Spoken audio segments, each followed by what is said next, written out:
I smoothed my black dress one last time as I walked into Le Bernardin, the same restaurant where Nathan proposed to me 5 years ago. Tonight was supposed to be our anniversary dinner. I had spent hours getting ready, choosing the perfect outfit, hoping maybe we could fix whatever had gone wrong between us. The hostess led me to our usual table by the window. I sat down and checked my phone. Nathan was 20 minutes late, but that wasn't unusual anymore. He'd been working so much lately, always busy with meetings and phone calls that seemed to happen at the strangest hours. I ordered a glass of wine and waited, watching couples at other tables laugh and hold hands. That used to be us. I remembered our first anniversary here, how Nathan couldn't stop staring at me, how he said I was the most beautiful woman in the room. Now I couldn't remember the last time he really looked at me. The restaurant door opened, and I saw Nathan walking in. My heart lifted for a moment, but then I noticed he wasn't alone. Thomas and Brandon, his best friends from college, were with him, and behind them walked a woman I recognized from Nathan's office Christmas party, Cassie, his secretary. She had long blonde hair and was wearing a tight red dress that cost more than most people's rent.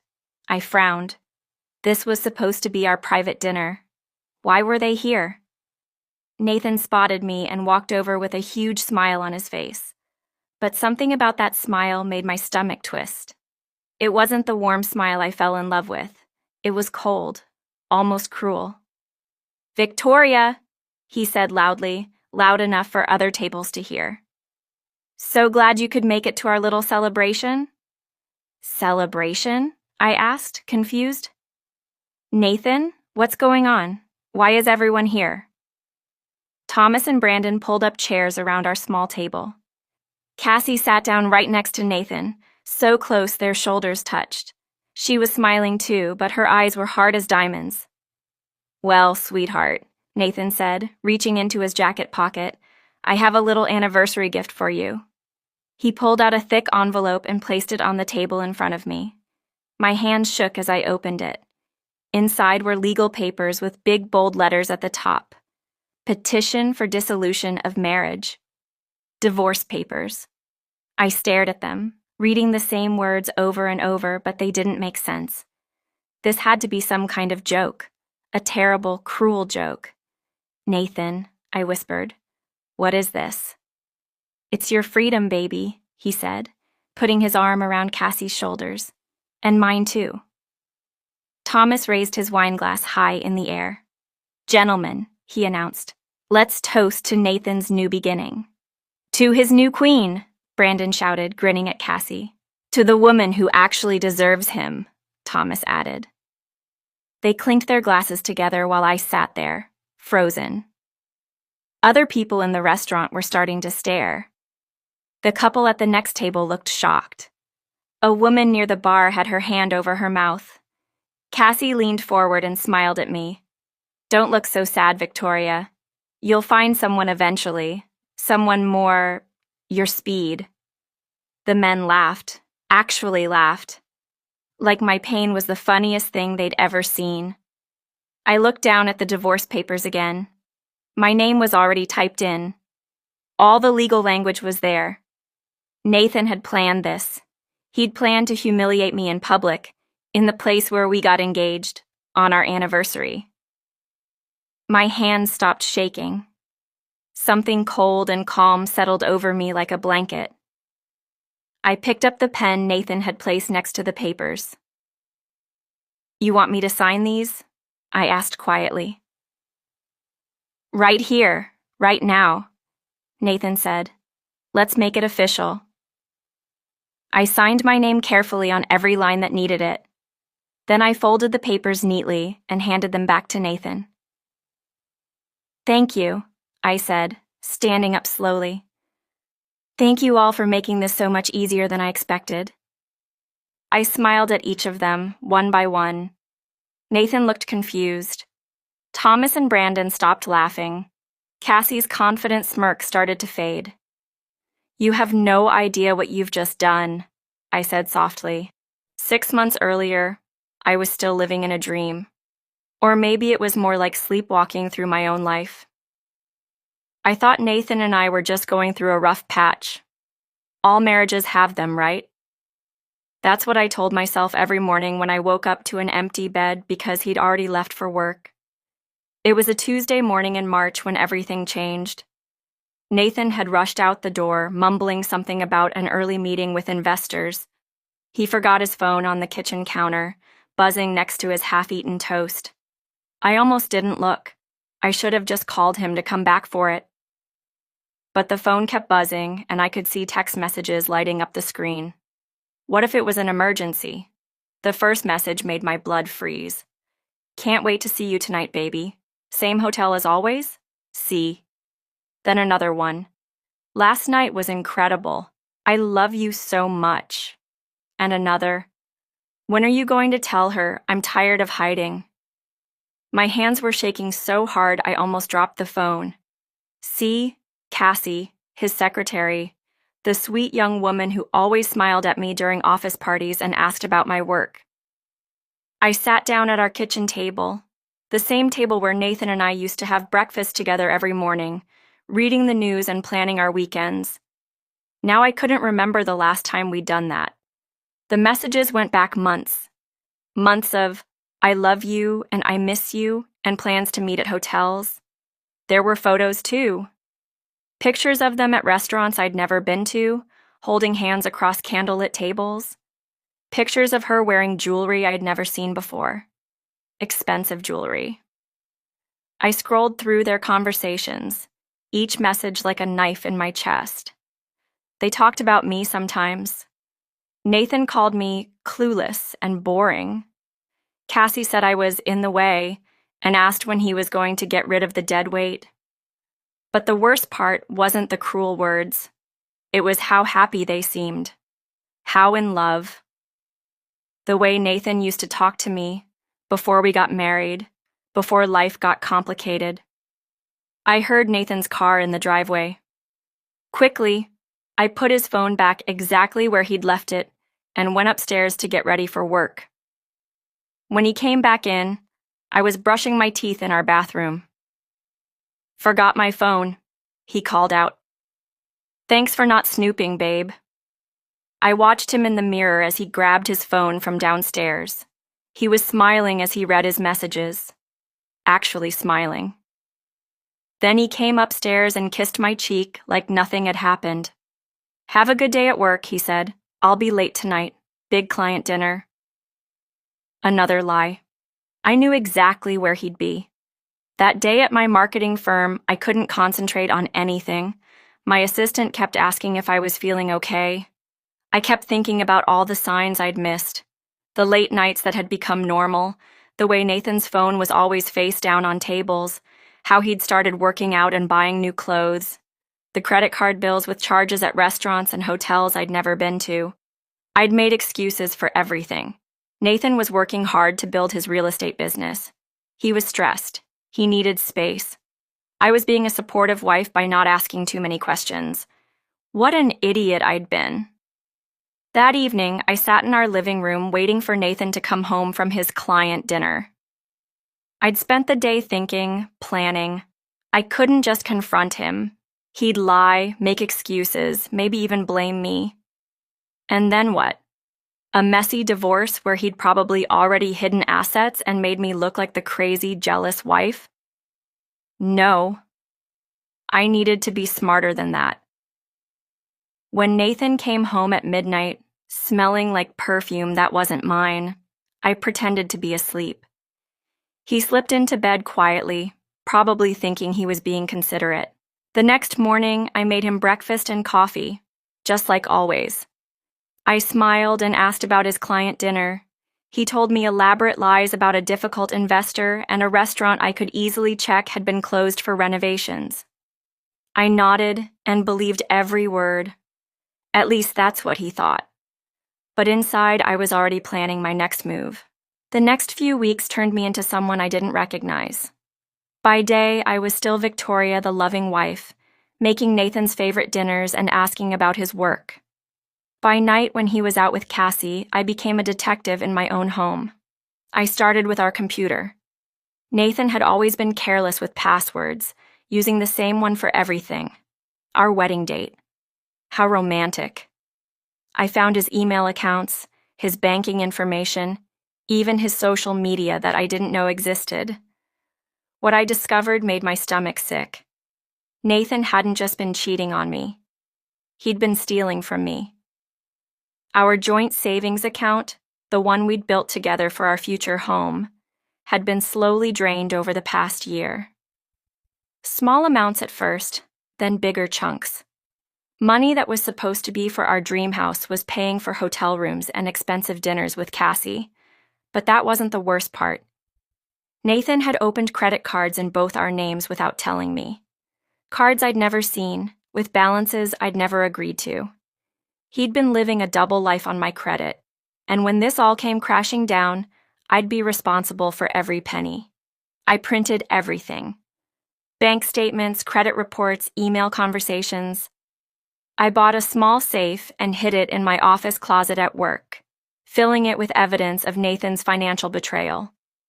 The emails between Nathan and Cassie were even more revealing than their text messages. They weren't just planning romantic getaways. They were planning my destruction. "She's so trusting," Nathan had written. "She signs whatever I put in front of her. By the time I file for divorce, everything will be protected." Cassie's response made my hands shake. "Good. She doesn't deserve any of it. You've worked so hard and she just sits there in her little marketing job thinking she's so important. Can't wait until she's out of the picture completely." They had it all figured out. Nathan was going to claim I was mentally unstable, that I'd been spending money recklessly and making poor decisions. He'd already started telling people I'd been acting strange and difficult to live with. His mother, Patricia, had been spreading rumors at her country club that I was having a breakdown. I realized Nathan's late nights weren't just about the affair. He'd been meeting with lawyers, financial advisors, even a private investigator to dig up dirt on me. They were building a case to make sure I walked away from our marriage with nothing. But Nathan had made one crucial mistake. He underestimated me.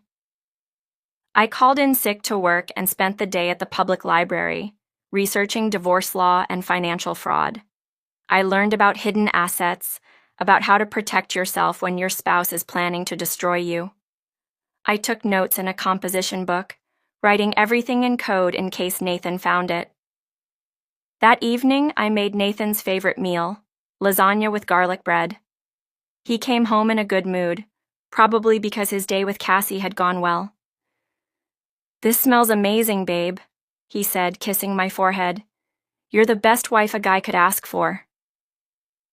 The lies came so easily to him now. I wondered if he'd always been this good at deception, or if Cassie had taught him new tricks. "How was your day?" I asked, setting his plate in front of him. "Busy, busy," he said, cutting into the lasagna. "Had to deal with some difficult clients. You know how it is." I nodded sympathetically. "That sounds stressful. Maybe this weekend we could do something together? It feels like we haven't spent quality time in forever." Nathan's face flickered with something. Guilt, maybe, or annoyance. "Actually, I have to work this weekend. Big project deadline." Another lie. I'd already seen his emails with Cassie about their weekend trip to the mountains. "Of course," I said. "Work comes first. I understand." After dinner, Nathan went to his office to catch up on paperwork. I could hear him on the phone, his voice low and intimate, probably telling Cassie about his day, maybe even laughing about how clueless his wife was. I cleaned the kitchen and went upstairs to our bedroom.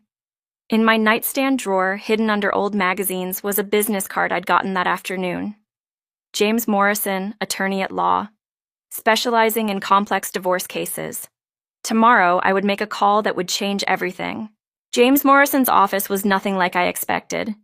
Instead of intimidating leather chairs and dark wood, it was bright and welcoming, with family photos on his desk and plants by the windows. James himself was younger than I'd imagined, maybe mid-40s, with kind eyes behind wire-rimmed glasses. "Victoria," he said, standing to shake my hand. "I'm so glad you called. Your father was a good friend of mine. He'd be proud of how you're handling this situation." I'd forgotten that James knew my family. My dad had mentioned him years ago. They'd gone to law school together before Dad became a judge. Having that connection made me feel less alone in this mess. "I brought everything," I said, placing a thick folder on his desk. "Bank statements, emails, credit reports, photos.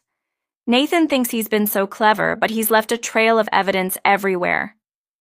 James spent an hour going through my documentation, his expression growing more serious with each page. Finally, he looked up at me with something like admiration. "Victoria, this is incredibly thorough work. Most people don't discover half of what you found, and they certainly don't document it this well." "I'm a marketing executive," I said. "Research and documentation are part of my job. I just never thought I'd be using those skills on my own husband." "Nathan has made several critical errors," James continued. "First, using joint accounts to fund his affair is considered dissipation of marital assets. Second, opening credit cards in your name without your knowledge is fraud. And third," he held up a printed email, "these messages show clear intent to defraud you in the divorce proceedings." I felt a surge of satisfaction. "So I can protect myself?" "More than that, we can go on the offensive." James leaned back in his chair. "But I need to warn you, this won't be easy. Nathan clearly thinks he holds all the cards. When he realizes you've been building a case against him, he's going to get desperate. Desperate people do unpredictable things." Over the next 2 weeks, James and I worked together to build an ironclad case. We froze the joint accounts Nathan had been draining, which meant his credit cards would start getting declined. We filed paperwork to protect my individual assets and credit. Most importantly, we gathered evidence of Nathan's business dealings. That's when we discovered Nathan's problems went far beyond adultery and financial fraud. His real estate company had been cutting corners on construction projects, using substandard materials and bribing building inspectors. There were safety violations, environmental violations, and tax evasion. Thomas and Brandon weren't just his drinking buddies. They were his partners in a web of illegal business practices. "Your husband has been very busy," James said during one of our meetings. "If the authorities investigate his business, he could face serious criminal charges." Meanwhile, at home, Nathan was getting more careless and more cruel. He'd started bringing Cassie to company events, introducing her as his assistant while I stayed home. His mother, Patricia, had begun calling me directly, making snide comments about how I wasn't making Nathan happy and suggesting I should step aside gracefully. "You know, dear," Patricia said during one particularly nasty phone call, "some women just aren't cut out for marriage. Maybe you should focus on your little career and let Nathan find someone more suitable." I bit my tongue and agreed with her, playing the role of the defeated wife. But inside, I was documenting every conversation, every insult, every attempt to make me feel worthless. Nathan had started staying out all night, not even bothering to make excuses anymore. He'd come home in the morning, shower, change clothes, and leave again. We barely spoke except when he needed something, a shirt ironed, a meal prepared, or papers signed for his business. I signed everything he put in front of me, just like always. But now I was photographing every document first, building evidence of his attempts to hide assets and manipulate our finances. The hardest part was pretending everything was normal when we were around other people. At his company's spring party, I watched Nathan and Cassie dance together while I sat alone at our table. Other wives gave me pitying looks, whispering behind their hands about my situation.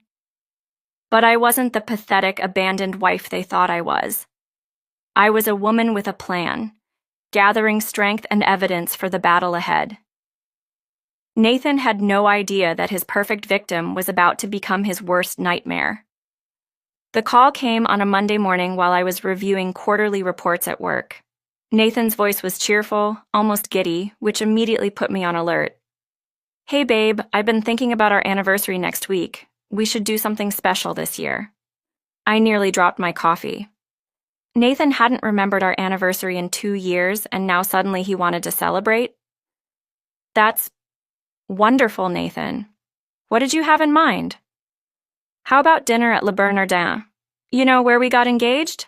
I'll make reservations for Friday night. My heart should have warmed at the romantic gesture, but something in his tone made my skin crawl. There was an excitement there that didn't match the words, like he was planning a surprise party instead of an intimate dinner. "That sounds perfect," I said carefully. "Just the two of us?" "Of course. Just you and me, celebrating 5 amazing years." After he hung up, I sat staring at my phone. Nathan was planning something, and it wasn't a romantic reconciliation. I called James immediately. "He's going to serve you with divorce papers," James said without hesitation. "At your anniversary dinner, in the place where you got engaged. He thinks it's poetic justice." The cruelty of it took my breath away. "How can you be so sure?" "Because I've seen this before.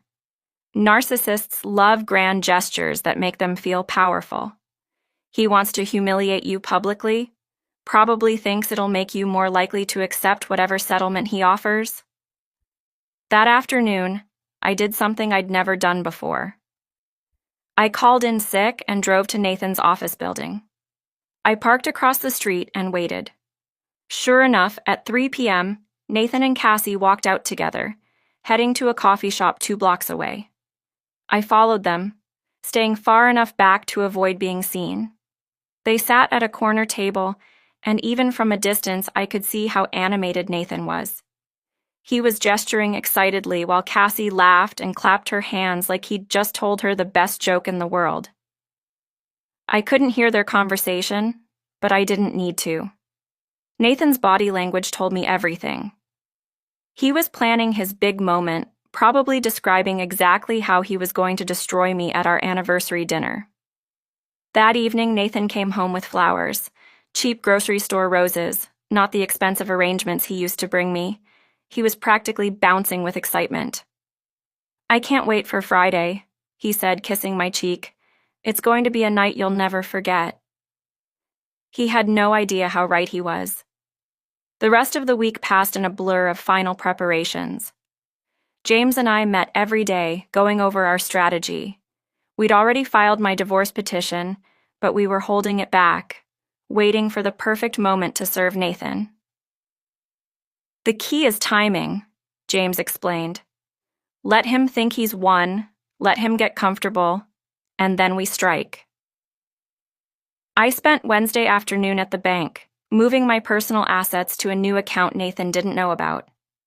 I also stopped by my office and had a long conversation with my boss about taking some time off. I had vacation days saved up, and I had a feeling I was going to need them. Thursday night, Nathan was so excited he could barely sit still during dinner. He kept checking his phone and grinning to himself. At one point, I caught him texting someone, probably Cassie, probably sharing his anticipation for tomorrow's big show. "You seem happy," I said, cutting into my chicken. "Just looking forward to tomorrow night," he said. "I have a feeling it's going to change everything." "I hope so," I replied, and I meant it. That night, after Nathan fell asleep, I went to my home office and opened my laptop one last time. I had recordings of Nathan's phone calls, screenshots of his emails, and documentation of every lie he'd told me over the past 6 months. Everything was organized, labeled, and ready to be presented. I also had something Nathan didn't know about, a small recording device that James had helped me obtain. Tomorrow night, when Nathan thought he was delivering his crushing blow, I'd be capturing every word for the divorce proceedings. I looked at myself in the bathroom mirror before bed. Tomorrow, the woman staring back at me would be free, not just from Nathan, but from the lies, the pretending, and the constant feeling that I wasn't good enough. Nathan wanted to make our anniversary unforgettable. He was about to get his wish. The silence in the restaurant was deafening. Nathan's triumphant smile was frozen on his face as he stared at me, clearly confused by my calm reaction. Thomas and Brandon had stopped mid-toast, their wine glasses suspended in the air. Cassie's confident smirk was wavering. I reached into my purse and pulled out my phone, setting it on the table where everyone could see it. The red recording light was blinking. "Thank you all for that wonderful performance," I said, my voice steady and clear. "I hope you don't mind that I recorded every word." Nathan's face went white. "Victoria, what are you—" "Shh," I interrupted, holding up one finger. "I'm not finished. You see, while you've all been celebrating Nathan's brilliant plan to humiliate and destroy me, I've been doing a little planning of my own." I opened my purse again and pulled out a thick manila envelope, placing it next to the divorce papers Nathan had given me. "These are my divorce papers, Nathan. Filed 3 days ago with the family court. Unlike yours, mine include some very interesting attachments." Thomas leaned forward, his face suddenly serious. "What kind of attachments?" "Well, let's see," I said, opening the envelope and spreading papers across the table. Bank statements showing Nathan's theft of marital assets to fund his affair, credit card applications he forged with my signature, email conversations between Nathan and Cassie planning to defraud me in divorce proceedings. Cassie's face had gone from confident to terrified. "You can't prove anything," she whispered. "Actually, I can." I pulled out my phone and scrolled through screenshots. "Here's an email from you to Nathan dated last month. Can't wait until that boring wife of yours is out of the picture. Make sure she doesn't get a penny."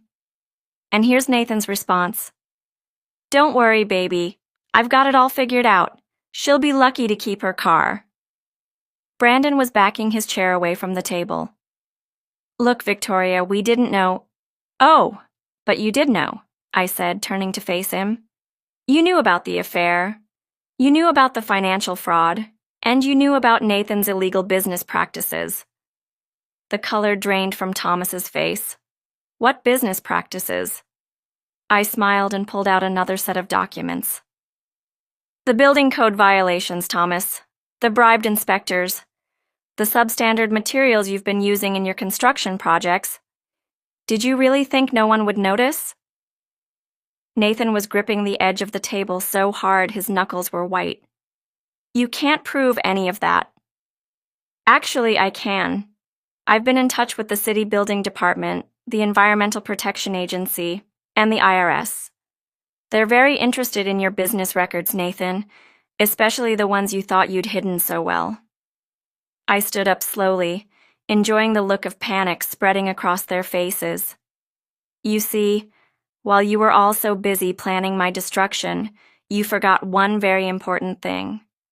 I'm not the helpless little wife you thought I was. I'm a marketing executive with a degree in business and a talent for research, and I've spent the last 6 months researching all of you." Cassie was crying now, mascara running down her cheeks. "Nathan, you said this would be easy. You said she was stupid." "I was never stupid, Cassie. I was just in love with a man who didn't exist." I looked directly at Nathan. "The man I married was kind and honest, but that man was just an act, wasn't he? The real Nathan is sitting right here, a liar, a thief, and a fraud." Nathan finally found his voice. "You can't do this to me, Victoria. I'll fight you. I'll make your life hell." "No, Nathan, you won't." I picked up my phone and showed him the screen.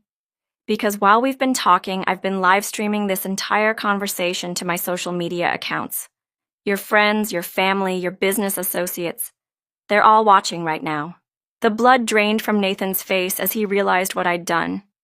His reputation, his business, his future, all of it was crumbling in real time. "Oh, and one more thing," I said, gathering my papers. "The authorities will be at your office first thing Monday morning with search warrants. I'd suggest you spend the weekend finding a good criminal defense attorney. I picked up my purse and walked toward the restaurant exit, leaving them all sitting in stunned silence. 6 months later, I sat in my new apartment overlooking Central Park, sipping coffee and reading the morning news on my tablet. The headline made me smile. Sterling Development Company executive sentenced in fraud case. Nathan had gotten 3 years in federal prison. Thomas received 2 years. Brandon, who had cooperated with prosecutors, got 18 months probation. The company had been dissolved, their assets seized to pay back investors and victims of their construction fraud. But the real satisfaction wasn't in their punishment. It was in how completely their world had fallen apart after that night at Le Bernardin. The live stream had been viewed over 2 million times. Nathan's humiliation had gone viral, shared across social media with comments like, "This is what happens when you underestimate your wife," and "She played chess while he was playing checkers." The video had been picked up by news outlets as an example of divorce revenge done right. Within hours of the stream ending, Nathan's phone had been ringing nonstop. His mother, Patricia, called, screaming about the family's reputation. His business partners demanded explanations.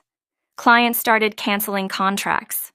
The carefully constructed image Nathan had spent years building crumbled in a single evening. Cassie had lost her job immediately. No law firm in the city would hire her after the scandal. Last I heard, she'd moved back to her hometown in Ohio, working at her father's insurance agency. The expensive jewelry Nathan had bought her was seized as evidence in the fraud case. The divorce proceedings had been swift and decisive. With all the evidence I'd gathered, Nathan's lawyers advised him to accept my terms rather than face additional criminal charges for perjury. I kept the house, most of our assets, and my dignity. Nathan kept his legal bills and his prison sentence. My phone buzzed with a text from James Morrison. "Saw the news about the sentencing. How are you feeling?" I typed back, "Like justice has been served." James had become more than just my attorney. He'd become a friend, someone who understood what I'd been through and respected how I'd handled it. We'd had dinner a few times, nothing romantic, just 2 people who'd found they enjoyed each other's company. My career had flourished too. The publicity from the divorce had actually helped my marketing firm. Clients were impressed by my strategic thinking and attention to detail. I'd been promoted to senior partner and was working on campaigns for major brands. But the best part was the peace. For the first time in years, I woke up each morning without anxiety, without wondering what lies I'd discover or what cruel surprise awaited me. My apartment was mine, decorated the way I wanted, filled with books and plants and artwork that made me happy. I'd also reconnected with friends I'd lost touch with during my marriage. Nathan had slowly isolated me from people who might have seen through his act. Now I had dinner parties and weekend trips and long conversations with women who understood what I'd been through. My phone rang, interrupting my thoughts. It was my sister calling from California. "Victoria, I just saw the news about Nathan's sentencing. How are you doing?" "I'm good, really good," I said, and meant it. "It feels like the final chapter of a very bad book." "I'm so proud of you," she said. "The way you handled everything, the way you fought back, Dad would have been so proud too." After we hung up, I walked to my window and looked out at the park. Couples were walking hand in hand, families were playing with